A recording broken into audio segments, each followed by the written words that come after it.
হারামির বাচ্চা টানেলের নাম পরিবর্তন করে রেখা। টানেল কি তোর বাদ দিয়ে সম্পত্তি?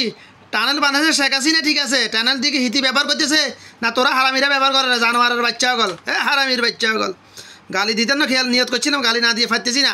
হারামির বাচ্চা হগল, তোদের হেডন থাকতে, তোদের যদি হেডন থাকে আরেকটা টানেল বানায় দেখা, আরেকটা টানেল বানায় দেখা না। তোদের যদি টানেলের দরকার না, শুধু বাড়ির পৌরসভাতে বাড়ির রাস্তা ফারাফারের সময় শুধুমাত্র রাস্তা ফারাফারের কারণে, রাস্তা ফারাফারের কারণে রোড ক্রসিং নাই, জেব্রা ক্রসিং নাই, না থাকার কারণে প্রতি বছর 100 শতাধিক মানুষ মারা যায় রোড ক্রসিংয়ের সময় শুধুমাত্র। তোদের যদি এত হেডন থাকে, হারামির বাচ্চা কাল টানেলের নাম পরিবর্তন করো রে তোরা। বাড়িয়ারে এখানে আন্ডারগ্রাউন্ড একটা রাস্তা বানায় দেখা, হারামির বাচ্চারা।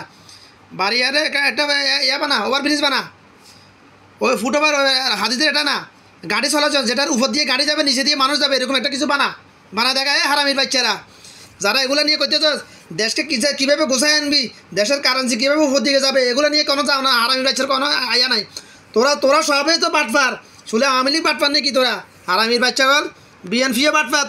তোদের আমলে কি ফখরুদ্দিন মরুদ্দিন নামে তোদের নামে সাদাবাজি মামলা হয় নাই? মামলা হয় না রে জানোয়ারের বাচ্চা বল। তোদের নামে দুর্নীতির মামলা হয় নাই, অর্থ পাচারের মামলা হয় নাই? যে সরকার যত সরকার আয়েছে সবার নামে অর্থ পাচারের মামলা হয়েছে অতীতে, শুধু আওয়ামী লীগের নামে না। তবে আওয়ামী লীগ একটু বেশি করিয়ে সীমার অতিরিক্ত করিয়ে ছিল। আওয়ামী লীগ ইসলাম ধর্মদ্রোহী কাজ করে সীমা অতিক্রম করিয়ে রেছে, আওয়ামী লীগেরও গজব বাড়ছে। এখন তোরাও তো করতেছ, মুনাফিকি করতেছ, নাস্তিকবাদী, তোরা দাঁড়িয়ে নিয়ে কথা ব্যঙ্গ করতেছ, তোরা আলমদেরকে নিয়ে ধর্ম ব্যবসায় করতে ধর্মদ্রোহী একও বলতেছ তোরা। হারামির বাচ্চা গল। খালি আওয়ামী লীগ খারাপ না, আওয়ামী লীগ তো খারাপ, ঠিক আছে। আওয়ামী লীগ সাথে তোরা আরও 3 গুণ বেশি খারাপ।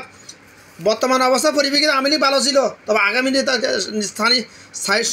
স্থায়ী সরকার নির্বাচিত হওয়ার পর বোঝা যাবে তোরা কত বড় আলেম, তোরা কত বড় জাহেল, তোরা কত বড় জানোয়ার, তোরা কত বড় মুনাফিক, এটা প্রমাণ হয়ে যাবে ইনশাল্লাহ। অপেক্ষায় আছি আমি, শুধু ধরবো একটা বাঁচতে পারবি না আমার হাত থেকে ইনশাল্লাহ। যদি আল্লাহ চায় একটা বাঁচতে পারবি না বাংলাদেশ থেকে। ইউনিচ্ছা সে কেউ বাঁচতে পারবি না। ইউনিচ্ছা থেকে শুরু হবে, ইউনিচ্ছা থেকে সর্বপ্রথম শুরু করবো ধর্ম ব্যবসায়ী আলেমদেরকে নিয়ে ইনশাল্লাহ। যদি যেদিন আল্লাহ চাইবো ওই দিন আমি আসবো ইনশাল্লাহ, এর আগে আসবো না। অপেক্ষা কর তোরা, শুধুমাত্র আমি আসার জন্য অপেক্ষা কর। আর আমি চল তোদের হেডন থাকলে বাড়ির উপর দিয়ে কর, টানেল বানা, আন্ডারগ্রাউন্ড রোড বানা, উপর দিয়ে গাড়ি যাবে, নিচে দিয়ে মানুষ ফারাফার হবে। তাহলে একটা মানুষ রাস্তা ফারাফারের জন্য সময় আর অ্যাক্সিডেন্ট করে মারা যাবে না। হারামির বাচ্চা হলো যদি হেডন থাকে ট্রাফিক আইন পরিবর্তন কর। বাংলাদেশে কোনো বেশিরভাগ ড্রাইভার ট্রাফিক আইন নিয়ম কারণ জানে না, জানলেও হারামির বাচ্চারা মানে না। গাড়ি চালানো কোনো নিয়ম নাই, হেভি গাড়ি চলবে এক পাশ দিয়ে, নর্মাল গাড়ি চলবে এক পাশ দিয়ে, কোনো নিয়ম কারণ কেউ মানে না। হেডন থাকলে এগুলো কর হারামির বাচ্চারা। শেখ হাসিনা তো ক্যামেরা লাগাইছে, তোরা ক্যামেরাগুলো অ্যাক্টিভ কর, ক্যামেরা আরও বেশি লাগা, প্রতি কিলোমিটার একটা করে ক্যামেরা লাগা। হারামির বাচ্চা এগুলো কর। হারামির বাচ্চা সামরা শিল্প নিয়ে কোনো জানোয়ার বাচ্চা কত 10 মাস ধরে কোনো কথা বলতে পারিস নাই। কত কোটি টাকা সামরা শিল্প জানাস?